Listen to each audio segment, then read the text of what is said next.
Assalamualaikum warahmatullahi wabarakatuh. Alhamdulillahi rabbil alamin, wassalatu wassalamu ala asyrafil anbiya'i wal mursalin wa ala alihi wa ashabihi ajma'in. Asyhadu an la ilaha illallah wahdahu la syarika lah wa asyhadu anna Muhammadan abduhu wa rasuluh la nabiyya ba'dah. Rabbi shrah li sadri wa yassir li amri wahlul 'uqdatam min lisani yafqahu qawli.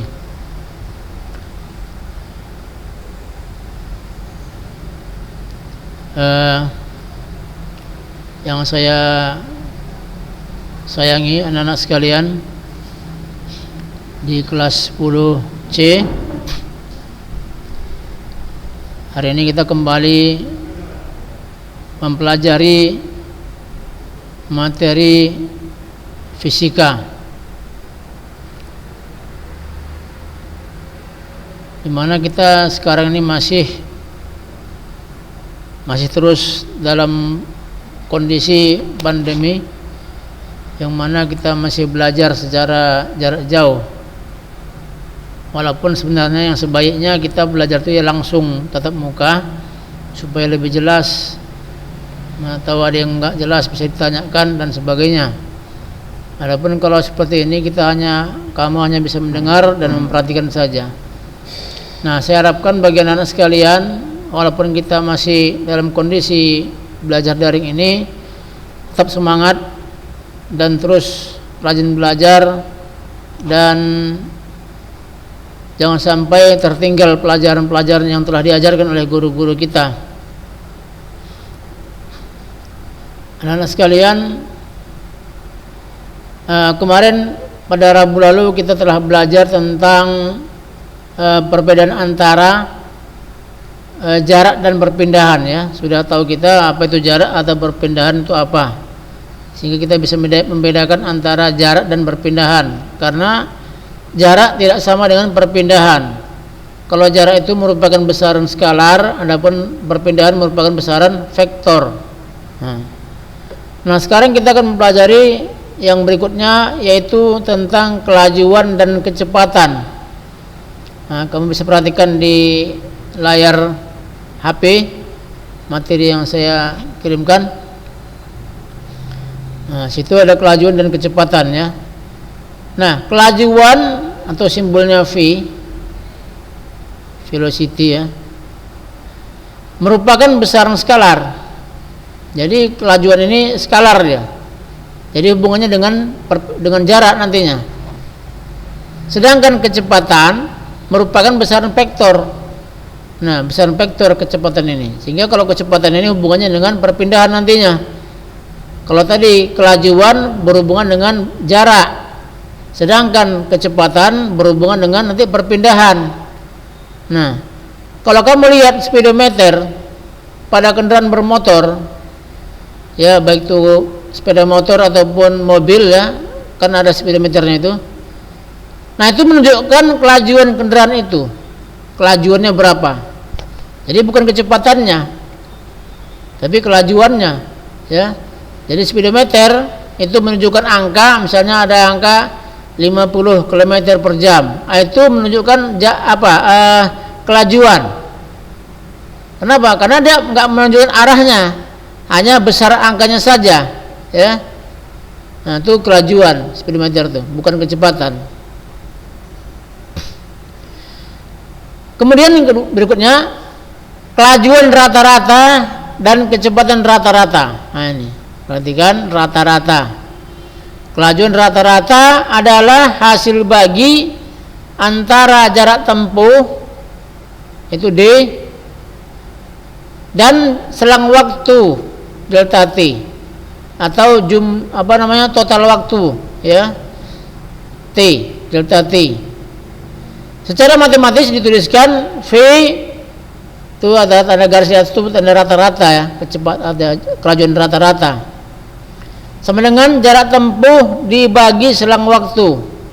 Di buku lain namanya total waktu, ya, samanya itu maksudnya. Sama dengan D per delta T atau S per delta T boleh juga, karena buku lain-lain terhadap penulisannya. Itu tadi kelajuan rata-rata, yaitu hasil bagi antara jarak tempuh ya. Jarak tempuh, total jarak tempuh dan selang waktu atau total waktu tempuhnya, yaitu D per delta T. Adapun kecepatan rata-rata ya didefinisikan sebagai hasil bagi antara perpindahan delta X dan selang waktunya. Nah, kemarin kita pelajari tentang perpindahan itu bagaimana. Ya bisa jadi kadang-kadang jaraknya 500 meter tapi perpindahannya 0, bisa jadi. Ya, contoh seperti soal kemarin, itu seorang pelari mengelilingi sebuah putaran ya, yang mana putaran itu kalau dihitung dia kelilingnya misalnya 1000 meter misalnya, kelilingnya 1000 meter.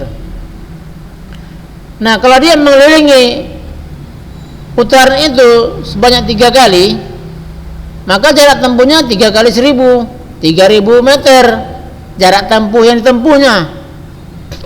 Tapi kalau tanya perpindahannya, maka dia kembali ke asal lagi, maka perpindahannya 0. Kenapa? Karena nggak berpindah dari tempat asalnya, kembali ke situ lagi, itu perpindahannya 0. Jadi kadang bisa jaraknya sekian jauhnya jarak tempuhnya, tapi perpindahannya 0. Kenapa? Dia kembali ke titik asal. Nah, itu perpindahan tadi ya. Nah, jadi definisi kecepatan rata-rata adalah hasil bagi antara perpindahan delta X dan selang waktu delta T. Secara matematis tuliskan V sama dengan delta X per delta T.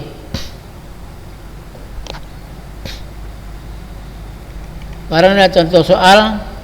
Ini perhatikan. Ini contoh soal yang mengenai tentang kelajuan rata-rata dan perpindahan rata-rata. Nah, ini perhatikan. Sebuah benda bergerak lurus ke kanan menempuh jarak 50 meter dalam waktu 12 sekon. Ya. Saya ulangi, sebuah benda bergerak lurus ke kanan menempuh jarak 50 meter dalam waktu 12 sekon. Selanjutnya benda itu berbalik arah. Ya, berbalik arah berarti kembali ke asal lagi, arah ke asal tadi ya.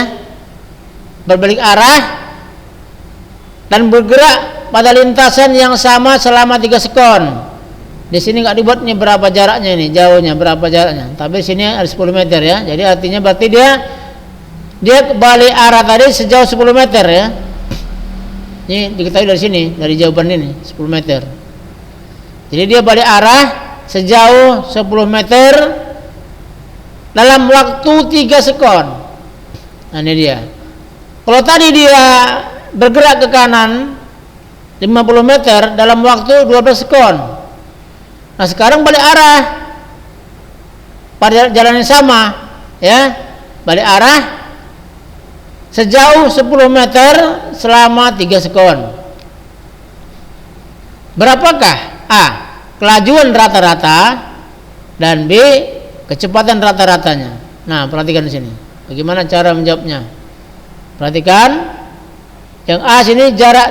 Nah, untuk menghitung kelajuan rata-rata, maka kita harus mengetahui berapa jarak tempuh totalnya. Lihat kembali ke atas tadi. Ini jarak tempuh total ya. Total jarak tempuh dibagi selang waktu atau jumlah waktunya, berapa lama dia dari awal sampai akhir. Itu. Nah, di sini jarak tempuh totalnya adalah ke kanan 50 meter tadi, ke kiri 10 meter.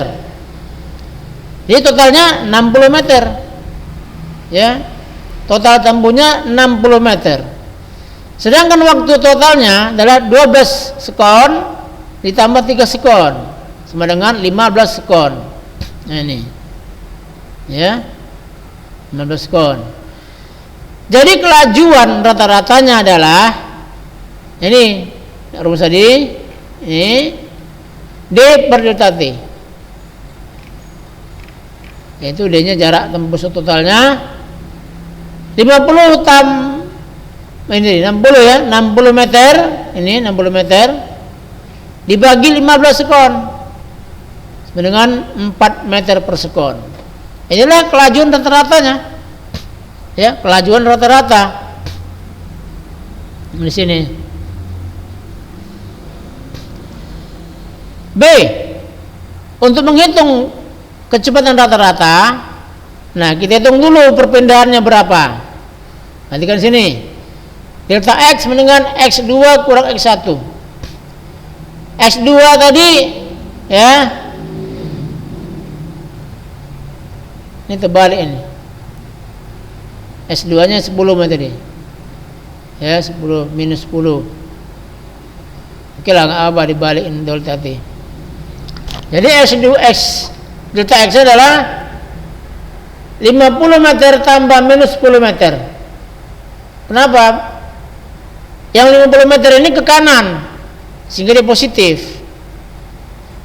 Adapun yang ke kiri 10 meter, maka dibuat negatif. Itu perpindahan, ya. Nah, karena kalau perpindahan ini ada arahnya dia, ke kanan positif, ke kiri negatif. Maka jumlahnya diginikan, 50 tambah min 10 sama dengan 40 meter. Jadi perpindahannya 40 meter perpindahannya. Jadi dia berpindah dari awal sampai akhir 40 meter ke kanan, mana positif sini. Begini kan, ya, dari petang gini. Kita 50 meter kanan, 50 meter ke kanan, ke kiri 10 meter. Berarti dari sini tadi ke sini, ya, jadi 40 meter positif. Maka kecepatan rata-ratanya adalah V sama dengan delta X bagi delta T dengan 40 meter bagi 15 sekon sama dengan 2,7 meter per sekon. Coba hitung sendiri ini, ya, 2,7 meter per sekon. Ini kecepatan rata-ratanya. Nah, berarti beda, ya, antara kelajuan dengan kecepatan rata-rata. Yang tadi kecepatan kelajuan rata-ratanya 4 meter per sekon. Nah, di sini kecepatan rata-ratanya 2,7 meter per sekon. Nah, di sini latihan 22. Perhatikan sini. Latihan 22. Sebuah partikel bergerak sepanjang sumbu X. Mula-mula partikel berada pada X1 dengan 27 meter, ya, buat garis, ya, sumbu X itu, ya, dia pada mula-mula pada titik 27 meter pada T1 itu sekon. Setelah waktu T2 dengan 24 sekon, posisi partikel itu di X2 sama dengan 34 meter. Hitunglah perpindahan dan kecepatan rata-rata partikel itu selama selang waktu T1 sampai T2. Ya, ini hitungan ini, ini tugas, ya. Tugas kerjakan nanti. Kalau nggak jelas boleh bertanya di grup Fisika 10. Atau kalau ada abang-abangnya yang udah yang kelas atas, bisa bertanya kepada abangnya atau pada orang tuanya kalau orang tuanya paham. Nomor 2, ini seorang anak mengendarai sepeda selama 1 jam dengan laju 7 km per jam. Ini laju, berarti kelajuan, ya. Nah, ini kelajuan. Ia melanjutkan perjalanan selama 3 jam dengan laju 6 km per jam dan dilanjut lagi selama 2 jam dengan laju 10 km per jam. Hitunglah jarak yang ditempuh anak itu. Nah, ini nanti hitung, ya. Cari jawabannya nih. Baik, kita teruskan pelajaran kita. Bahasin lagi tadi, ya. Nah, ini kecepatan sesaat dan kelajuan sesaat. Nah, ini perhatikan. Setiap benda yang bergerak tentu memiliki kecepatan sesaat, yaitu kecepatan pada saat tertentu. Kecepatan sesaat adalah kecepatan rata-rata dalam selang waktu yang sangat pendek, ya. Misalnya pada saat detik kesekian, tek, gitu, ya. Nah, jarak pendek dia. Itu namanya sesaat. Sesaat itu bisa dibilangkan 0, sekian sekon ya. Satu ketukan tek gitu aja, bukan 1 detik ya. Sesaat itu kalau dipukul sekali pukul, terus, nah gitu. Ketika itulah berapa kecepatannya, itu namanya sesaat.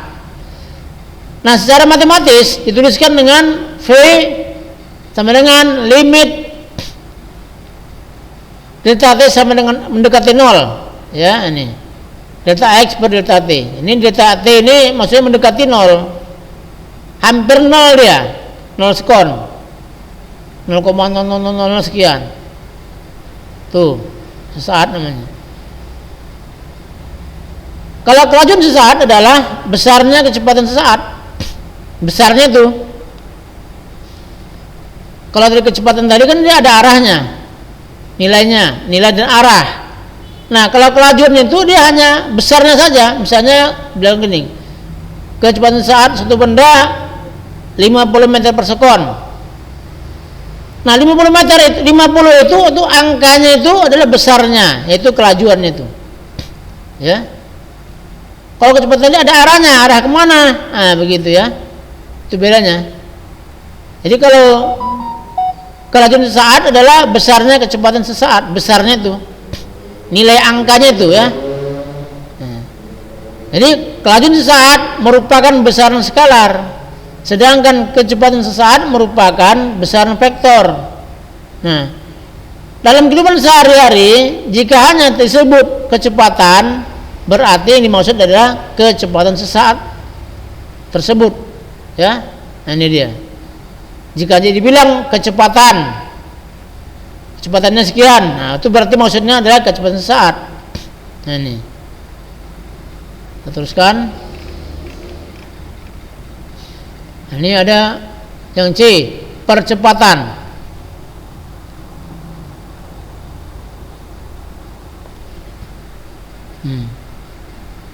Dalam kehidupan sehari-hari jarang dijumpai benda bergerak dengan kecepatan tetap.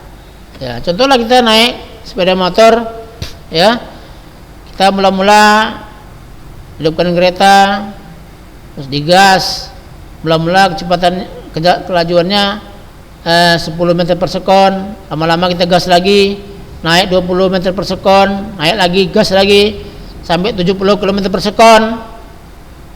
Dan ada orang di depan kita rem, berkurang kecepatannya 50 meter per sekon, direm lagi, ada lubang ya kan, nah kan begitu kan. Jadi dalam sehari ini nggak pernah terjumpai ada benda itu ada kecepatan yang selalu tetap, dia nggak ada itu. Kecuali dia misalnya kereta api, dia punya rel sendiri. Nah, dia bisa misalnya dalam waktu setengah jam dia bisa kecepatan tetap segitu terus. Katakanlah dia kecepatannya dalam waktu setengah jam dari A sampai B dengan kecepatan 200 meter per sekon. Nah, misalnya seperti itu. Ya, bisa jadi. Itu kalau dia punya rel sendiri ya, atau pesawat di atas pesawat. Lagi dia di atas pada kondisi sudah stabil, maka kecepatan bisa tetap kalau pesawat. Tapi kalau di daratan kita gini, di jalan-jalan, itu jarang kita jumpai kecepatan tetap, jarang. Nah, jika suatu benda bergerak, kecepatan atau arah geraknya hampir selalu berubah. Nah, benda yang bergerak dengan kecepatan yang berubah dikatakan mengalami percepatan. Ya, benda yang bergerak dengan kecepatan yang berubah-ubah, ya, dikatakan mengalami percepatan. Kadang lebih cepat, kadang lebih lambat. Nah, seperti halnya kecepatan dan percepatan merupakan besaran vektor. Jadi percepatan ini merupakan besaran vektor juga, ya.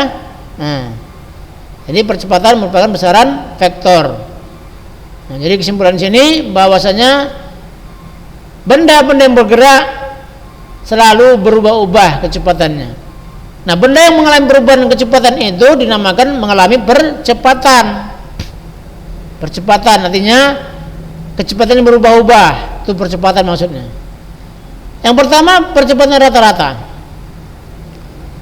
Percepatan rata-rata atau A sini didefinisikan sebagai hasil bagi perubahan kecepatan delta V sama dengan V2 kurang V1 dengan selang waktunya delta T sama dengan T2 kurang T1 sesuai persamaan A sama dengan delta V per delta T sama dengan V2 kurang V1 per T2 kurang T1. Nah, berikut ada contoh soal yang berkaitan dengan percepatan. Ini perhatikan, sebuah minibus bergerak dengan kecepatan awal sebesar 20 meter per sekon. Nah, setelah 10 sekon, kecepatannya berubah menjadi sebesar 40 meter per sekon. Perubahan dia ya. Hitunglah besar percepatan rata-rata minibus itu. Nah ini. Hitunglah besar percepatan rata-rata minibus itu. Ini minibus ini nih. Ini ya. Nah, minibus. Kalau di Medan ini banyak minibus ya. Ada KUPJ, ada Sartika, ada apa lagi? Macam-macam lah ya. Nah, ini jawabnya adalah pertama diketahui V1 20 meter per sekon. Ini kecepatan awal. Kecepatan berikutnya ya, yang kedua adalah 40 meter per sekon. Delta T-nya adalah 10 sekon, yaitu ya, delta T 10 sekon. Maka percepatan rata-ratanya adalah A sama dengan V2 kurang V1 per delta T sama dengan 40 dikurang 20 dibagi 10. 40 kurang 20 adalah 20 bagi 10 sama dengan 2 meter per sekon kuadrat. Nah, perhatikan di sini satuan-satuannya ya. Satuan percepatan adalah meter per sekon kuadrat. Satuan kecepatan adalah meter per sekon. Satuan jarak atau perpindahan adalah meter. Satuan waktu adalah sekon. Ingat kembali pelajaran besaran yang lalu, beberapa minggu yang lalu ya, sudah kita pelajari ada 7 besaran pokok ya, itu harus hafal. Itu kalian tuh harus hafal besaran pokok itu apa saja, apa satuannya, lambangnya apa dimensinya ya, harus dihafal tuh sampai kalian tuh seterusnya dihafal tuh. Memang nggak tanya dari kiamat nanti, cuman dalam sekolah ditanya ya kan.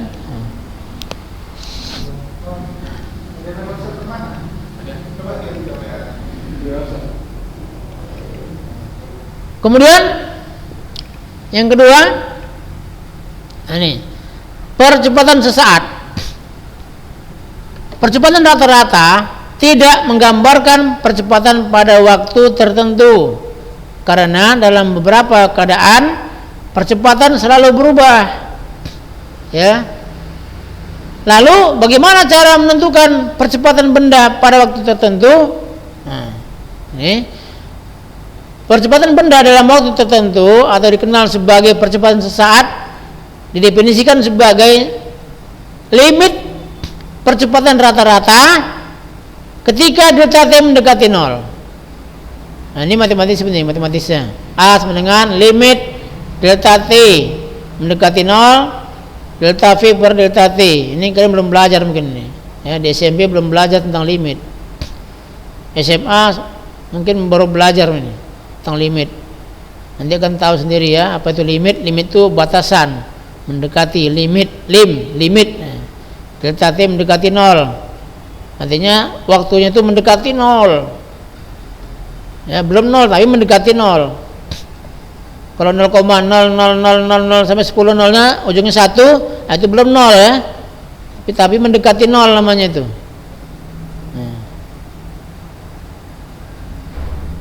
Nah, sini ada latihan 23. Seorang pengendara sepeda yang semula berhenti mulai mengayuh sepedanya di jalan lurus dengan percepatan rata-rata 1 meter per sekon. Berapakah kecepatan sepeda itu 11 sekon kemudian?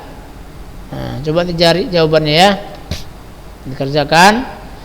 Nomor 2, seorang tukang becak yang menjalankan becaknya dengan kecepatan 10,8 km per jam ya, mulai memperlambat becaknya ketika mendekati pangkalan becak dan berhenti 12 sekon kemudian. Berapakah percepatan rata-rata atau perlambatan rata-rata yang dialami becak itu? Nah, ini perhatikan. Ini ada percepatan, ada perlambatan.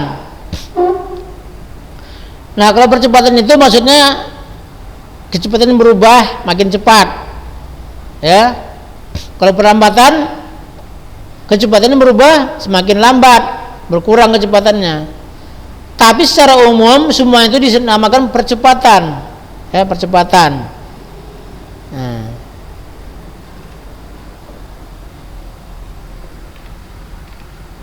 Ini mau bahas itu enggak ya?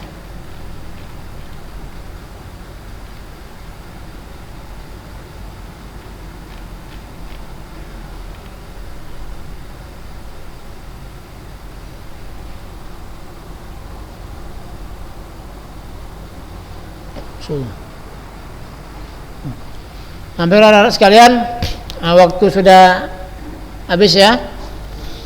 Insyaallah kita akan lanjutkan nanti pekan depan.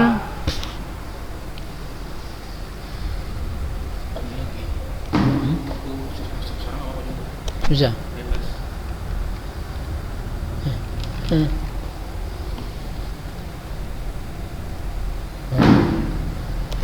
Ya, sampai sini dulu kita ya.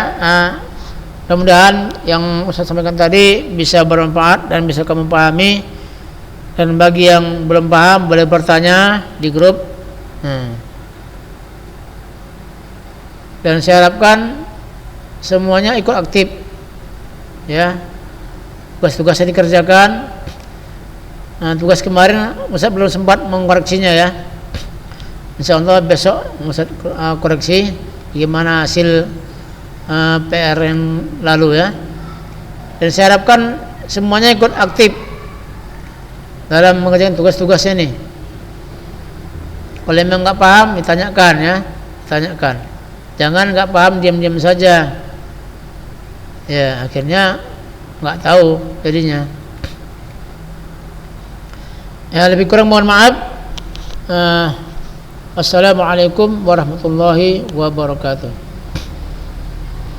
Ini.